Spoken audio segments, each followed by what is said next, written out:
get your views from television news.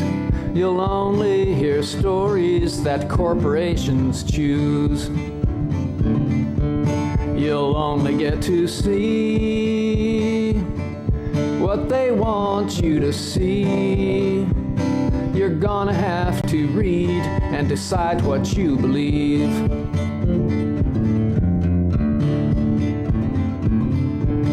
We all watched in horror 911. The planes hit the towers and the towers came down. Okay, well, Did you ever calling this show 9/11 was an inside job is kind of like calling the history of the Civil War the musket, or something like that.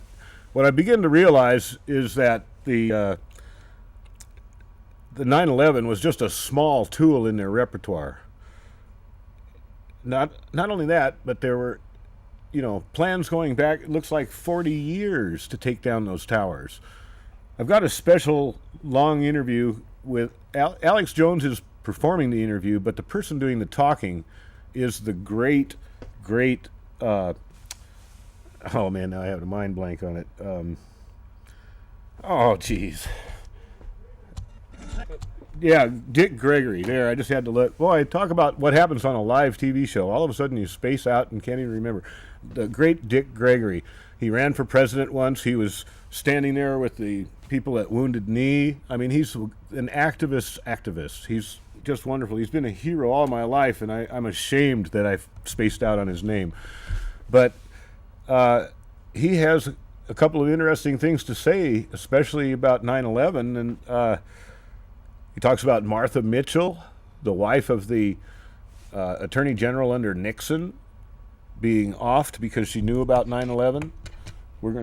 That'll be in the interview here. And Dick Gregory was warned not to go to New York on 9/11. So anyway, we're just going to go straight to it right now, so let her rip. What you want about figure. He was part of Wounded Knee while they were shooting the place up, from what I was reading. Thousands of rounds of ammo poured in there. He went in there to peacefully stand with those that were under attack. I mean, he's been everywhere and done everything. They've got that Johnny Cash song, I've Been Everywhere, Man. We got interrupted by the break, moving away from Clooney and Darfur and Sudan and that whole nightmare situation over there, expanding on what you were trying to talk about with the Commerce Secretary. I remember it was you that forced it out because the coroners had leaked it. He'd been shot in the head. And, of course, then they guided the plane in. And But tell folks about that story, because there's so many other things you've witnessed. And then I want to ask you about President Obama. Here's one of the things that when the coroners brought it to me, well, I was really touched. And here's the reason why. It was 7 folks. 1 woman, might have been 2 women, 5 males. One of the males was up to move and to being a general. After that, all of that stopped. I had 7 white folks came to me about a black man who had been murdered, and there was no plane right. And I had to ask myself, if you, Dick Gregory, was ready to be elevated to a general in the United States military, and God knows how far you could go, if a white guy had a bullet in the back of his head, would you get involved? Would you get involved with this? At the expense of your family? They did, man. My life has moved me into situations where I've been able to see things. And then I have to question, God, man, how do these?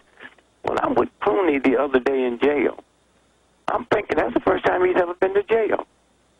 Now, his program while we were there was talking about we got a short window. We had a meeting in the jail.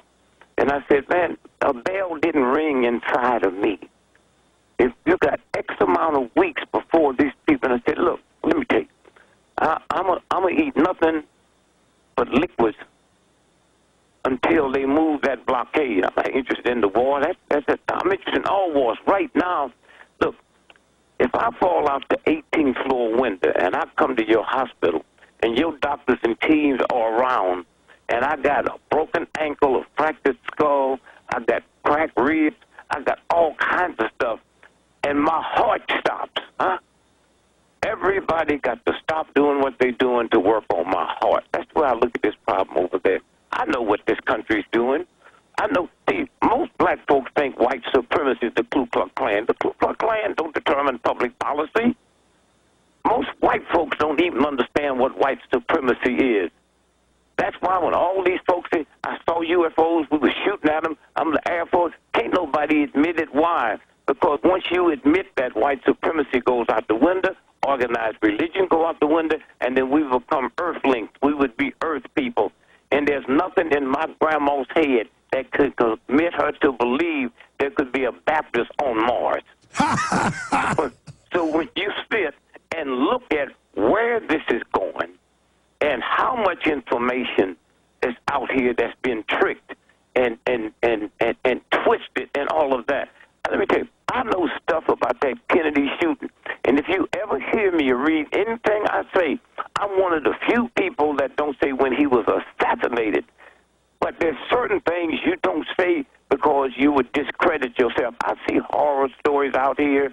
When I was in New York on September the 10th and the 11th, because the head of the ACLU for 20 years had been fighting police brutality cases. And now he's running for public something. I'll think of it in a minute.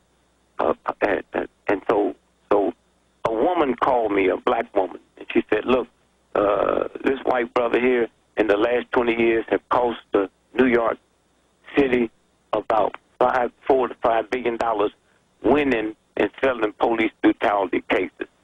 And he's running for a public advocate. And what would it cost you to come in and campaign for him?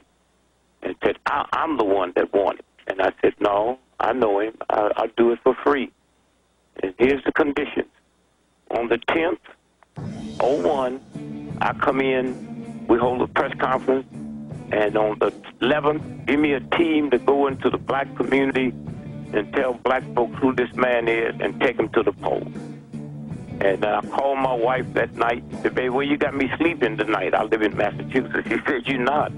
A friend of yours called and said, don't spend the night in New York tonight. Whoa, stay there. We got to come back. Got a call. Get out of New York. We'll be right back. Amazing. Dick Gregory. Everything we said came true. Everything we've done has been right. We're going to get into President Obama and what Dick Gregory thinks of the work he's been doing here in just a moment. Thank you for joining us today. I'm Alex Jones. The websites are Infowars.com and PrisonPlanet.tv. Notice here in Dick's bio, there's really no websites to plug, but I should ask him. I know he's just out there promoting peace and his view of the world. Love him or hate him, you've got to admit the guy's consistent and certainly an open mind and a great comedian in his own right. And he's a living history book. He's seen so much. Mr. Gregory, you were getting into the fact that a friend called because you're asking, hey, where am I sleeping in New York? And folks just joined us. In your own words, recap that and continue. Well, I called my wife the night of the 10th, and I said, hey, dear, where you got me sleeping tonight? She handles all my hotel, train there. She said, you're not. Your friend called me, told me the name. He said, don't tell you don't spend the night in New York tonight. So I trust him. I know who he is. I know what level of consciousness. So I go to the train station and get me a train out coming to Washington, D.C. And midnight. I get here at 4 in the morning, and I can't wait to get off the train to call this friend of mine. So I called him, and there's nothing you can say on the phone. I said, how'd you know I was in New York? He said, we picked you up on the satellite, brother. So I don't know what was going to happen. Many of us been knowing about blowing up the World Trade Building. I didn't know the date. There were some people that knew that. I didn't know the date. It's called Operation Bingo. That's how long we knew about it when we busted some folks in the Philippines and found it in their hard drive. So all this old stuff and all that's the game that they play. Yeah, Bojinko. Yeah. And so consequently, I go home and I call some folks from my apartment and said, man, I wasn't planning on being here in D.C. And in D.C. we walk every morning at like 5 o'clock. So I said, sit it back an hour and I'll meet you in the park. And so when I get back home, my wife and one of my children had called me and told me a plane had hit the World Trade Building. I'm thinking like one of them Piper Cubs like we saw in King Kong, right? And so while I'm getting dressed to meet them for a talk about a demonstration at the Capitol, I see the other plane hit the building. I said, oh. So now I call my friend who tipped me off, and I said, wow. And all he said is, you owe me one. You don't talk on the phone, right? And so now I start watching everything. Now I shut down. I called Leo and said, I'm out of circulation. I called a couple of researchers, said, put on every TV you got in your house and watch it. And then so all at once now, the second plane hit. Now I'm going to ask you a question, those of you that's listening. If you work for NBC or CBS or ABC, and you was the one that captured that picture of that second building being hit, you would have a Pulitzer Prize, you'd make $40,000 a speech, and your name would be world renowned. How come we don't know the person that took that picture? It's just simple deduction. How come we don't know the person that took that picture? Now I'm looking, and I know what to look for. I know when the stuff hits, you're dealing with people's emotions. You can put all kind of stuff down. Then you get the Pentagon. Okay, it got hit, right? Well, now let's look. The Pentagon, that plane came in 6 feet off the ground. How you going to have a plane doing 6 feet off the ground doing 450 miles an hour? That's impossible. You can't do that. But let's say it did. Now, if you know where the Pentagon is, and you move out from the Pentagon, you got the highway, and you keep moving, you got Arlington Cemetery. In order for a plane to hit the Pentagon, it's 6 feet off the ground, it had to come through Arlington Cemetery. There's not one tree or lamppost knocked down in Arlington Cemetery. Now, one of the tricks they'll do is right after something happened, you got a cab driver say, I saw it come in, and I was scared. You don't know if that's an agent or not. You don't know who that is. They've already got people playing of what they're going to say. You think they're just some order. And one of the things that's going to bring this country down to its knees is a handful of cops. I'm not talking about these ones we see in the street that know that homicide, when they call it suicide and all that, they know it. And the news media knows it. I'm not talking about these reporters. I'm talking about the news media that put the tricks down and feel this out and say so-and-so saw this, they don't want their names done. And so when you sit and you look at that whole Pentagon, now here's another thing.